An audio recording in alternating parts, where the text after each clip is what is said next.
Hi guys, today I'm sharing my point of view on the Optimum Nutrition Gold Standard Whey Protein.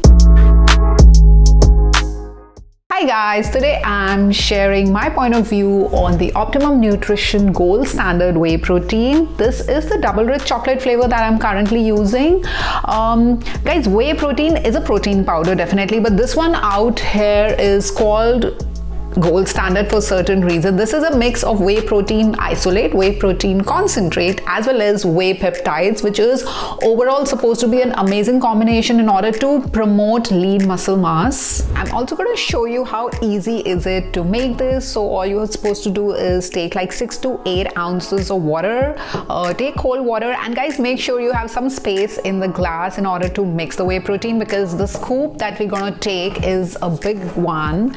So you get a scoop with this, so you're supposed to just take one full scoop. I'll just show you. So this is one full scoop. I'm just gonna fill this up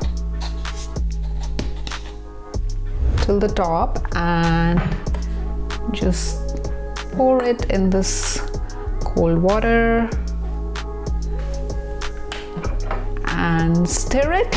Guys, you can also blend it, and you can also add it to like a beverage if you prefer to take cold milk, or it's actually considered an excellent combination with a protein shake. So if you can take some milk and add a little bit of, nuts, maybe some fruits of your choice as well, and then add this protein powder, that's considered like really effective, especially prior to a workout. But guys, the good thing about this whey protein is this can be taken before workouts, after workouts, and you can also take it like in the middle of the day, just like as a snack, or on an occasion when you feel you're a little hungry, you're getting some cravings, and you would like to add a little bit of protein at that time. So that's also a great time to have a protein shake. And here is my whey protein beverage ready.